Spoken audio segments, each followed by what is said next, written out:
Hi, I'm Gary and welcome to The Novice Woodworker.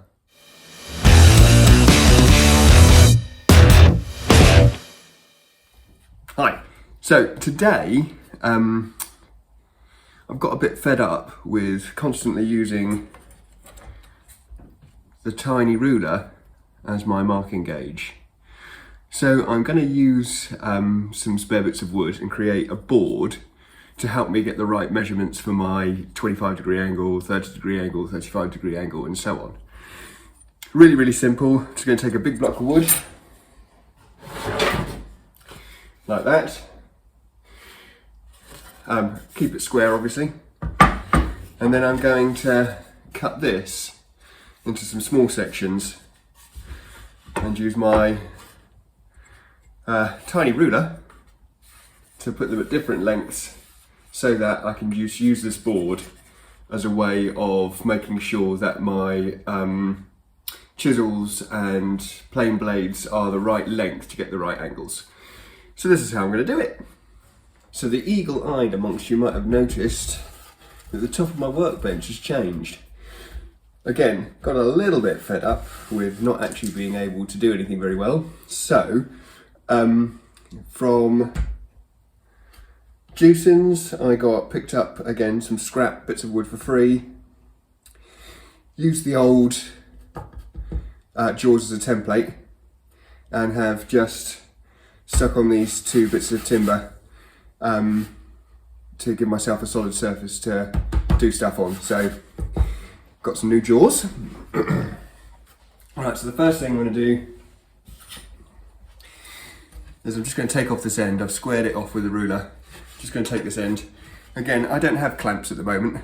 One day I hope to afford some clamps, but normally I'd sort of clamp this down to the bench, I suppose, so that it wouldn't move. I could put it in the jaws, but I want you to see the cutting.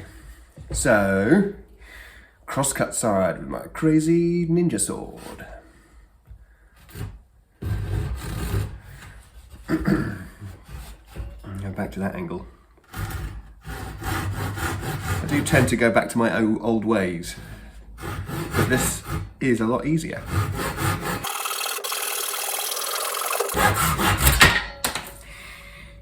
That was stupid.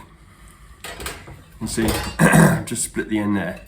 I'm not going to do it again because it doesn't need to be brilliant, but I need to be a little bit more careful when I get to the end of the wood, obviously. Now, I think the next thing I'm going to do is actually rip it down this way, so that these bits of wood, these blocks of wood aren't so big on my board. They don't need to be big anyway, so I'm going to rip it down that way.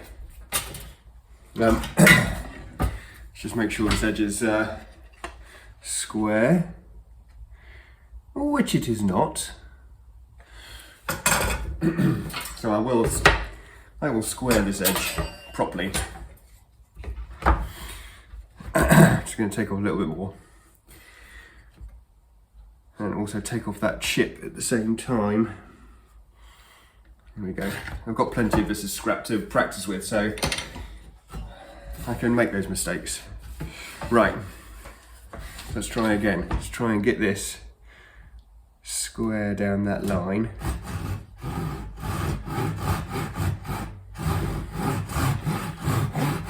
I think one of the mistakes I make often is trying to follow the line rather than, as in, beyond the line, whereas actually choosing which side is going to be waste and cutting that side makes me more accurate.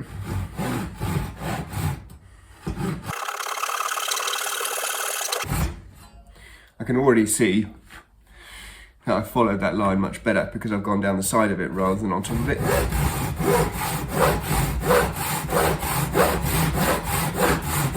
And now I'm going to be a little bit more careful coming to the end.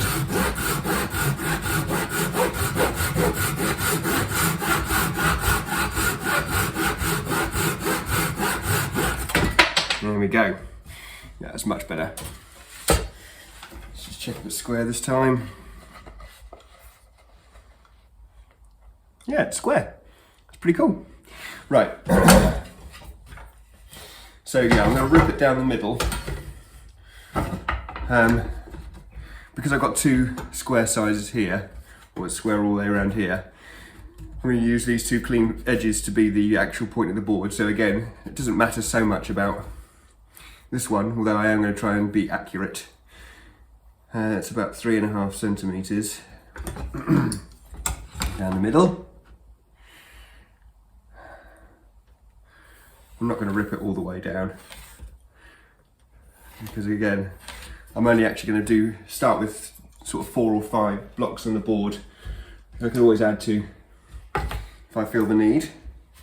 This one I'm going to put in the jaws because there's not a lot of space.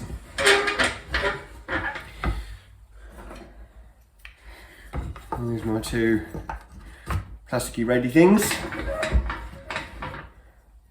This is working quite well so far, these two new jaws. There we go. And this time I'm going to use the crosscut, no, the rip, to rip down the middle. I'm going to choose a side for the waist. This side is, left-hand side is slightly bigger, so I'm going to choose that side as like the waist side. And again, I'm going to cut so that I am not on the line, but I'm next to it. Again, that tends to help you be more accurate. I'm also cutting down this way this time, because I don't want to rip from the side. I just can't get over the comedy noise. I don't know if you can hear it. No. Right, anyway. Nibble away at the end. So I've got something to dig into.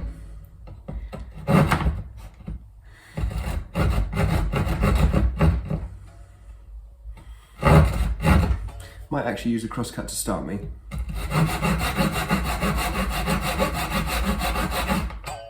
Still getting used to how saws work, which is crazy, seeing as I've been using them for a very, very long time. You can see.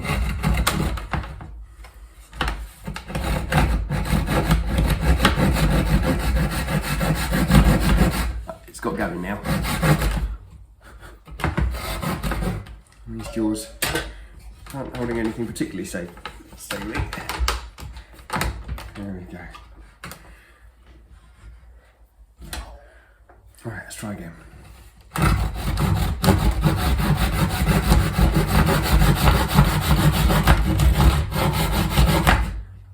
Pull it again.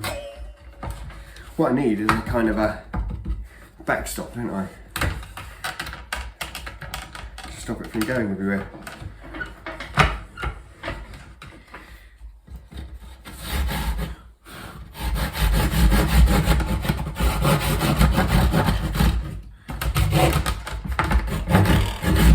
Putting my hand in exactly the wrong position here. This is where a clamp would be useful.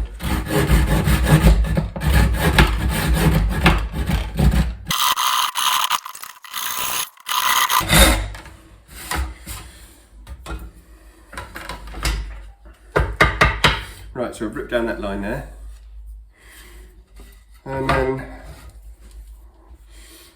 I'm gonna measure sort of 5 centimetres, I suppose, and just 2 cuts, or maybe 6 centimetres. 6 centimetres looks good. And I'm going to cut across there, and obviously that will give me 2 blocks because I've ripped down the middle. So square that one across. There we go. Put that on the end. Sorry, a bit wheezy this morning.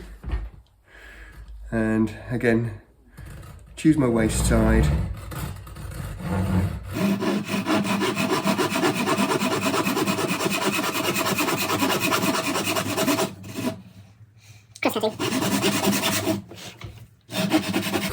Still got to get used to this, doing it from this angle, or a bit flatter. This is what I'm used to doing, but my hands all sort of crunched up. Move it forward a bit and just flatten the saw off.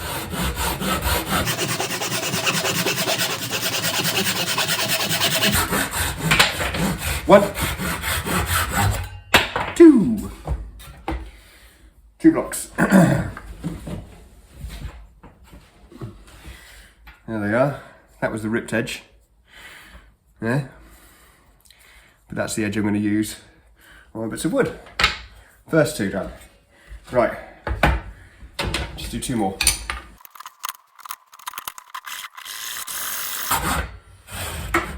Three. Oops. 4. Right. Now the measuring. Right. So for this next bit, I've already made sure that this edge and this side here are square. Okay. So there's a square. And then that way, when I put my gauge up to it, it's nice and flush. I'm going to use that gauge and I'm going to do a 20, a 25, a 30 and a 35. That's what I'm going to be doing this time round. Now I'll probably add a 40, a 15 and all those sorts of things when I actually need to use those. But at the moment 25 and 30 is the main ones that I'm going to use. So those are the ones I'm going to do for the moment. I'm just going to mark on here where they're going to go. So here are my bits of wood and some fluff. Excuse me. The good thing is that I can always turn this board around as well. Right, so distances. First distance I need for my 15 is 71.65 millimeters. 71.65. And that's there. So I will do a line for that one. Next one. Oh, hang on, that was 15. Was I going to do a 15? Bugger. I was going to do a 20, wasn't I? I'll do a 20. Right, let's change that now. I'm putting wood here just so I know it's equally spaced. 46.17. 46.17. I'm just guessing a little bit the 1/7 using my 0.5 millimeter marker. There we go. Right, there. So this one, I'm going to just write it on the top, is 20 degrees. And that's 20 now. Right, next one. 25, 33.94. 30, 1, 2, 3, 33.94. That's that. And that was 25 degrees. There we go. Next one, 24.35.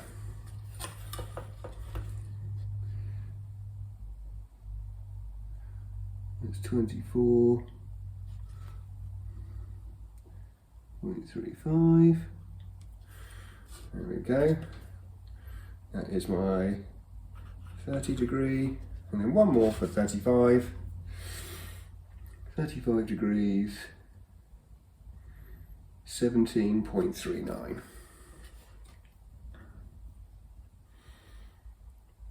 You should see 17.39. And that's my 35 degrees. Right. So the next thing I'm going to do is just measure across a nice flat line. I have to put these in order because I would get confused. I forget things so quickly. And so I'm just going to use my square to square a line across this way. Doesn't really matter how long, just as long as it covers. So I'm just making them extra long, just so that it covers everything. I know that this edge isn't square because I'm lazy. So I'm just going to have to extend that. Turn that up that way. Fortunately, just about fits. That isn't square at all. Why is that so square? Ah, now, what happens when your square isn't square?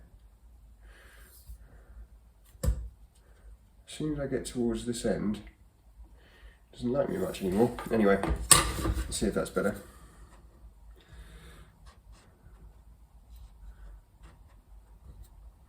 Yeah, that's better, that works. And then the final one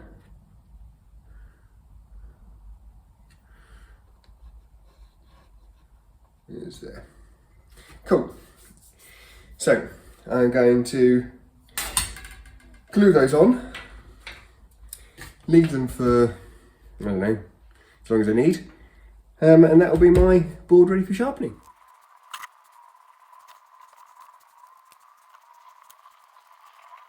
Now, as I said, I do not have clamps, so I'm going to just get a bit of wood, stick it on top. Right, make sure nothing's moving. It's probably not going to be heavy enough.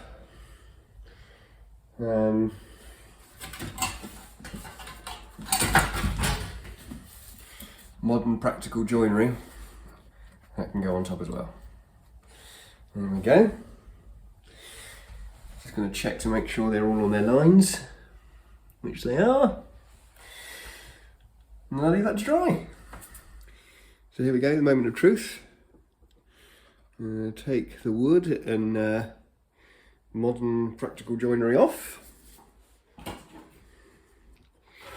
And there we go, there's the board. Now, I've got to be honest, I'm impatient. I can't really wait, I want to do some sharpening. But, and that's pretty solidly stuck down. You can just see some white there. Now, I want a 30-degree bevel, secondary bevel on my chisel. And so I'm going to go to this one here. I've got my sharpening tool ready. I've got to remember not to put it that way up. I've got to remember to put it that way up, which I forget every single time. I think that's going to be my biggest struggle, remembering. Right, maybe if I do it this way like that, and then I'll always know that that's the right way up. So what I'm going to do is I'm going to get this so it's reasonably tight, like that. Take my board, you can see here that I can move that right up to there. So once my chisel's there, I'm just going to loosen that slightly and push the tool up to the edge of the board.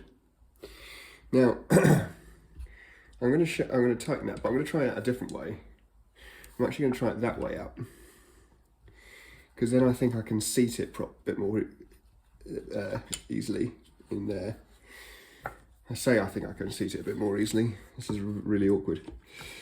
Hang on, there we go. Oh, look at that. That's almost the same height. So, I'm going to pop that in there. So it's the right angle. And tighten. Just give it a check.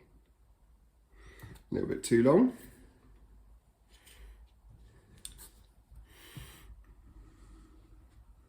And there we are. They're pretty much there. I just also need to make sure that I'm seated correctly. There we go, that butt's right up against there, that butt's right up against there. It's seated correctly, which is why I was getting that dodgy angle before. Now that is ready for sharpening. Right, now outside. Got my tool ready. All ready to sharpen. I'm going to sharpen up all my chisels. And then it'll be time to actually make some stuff.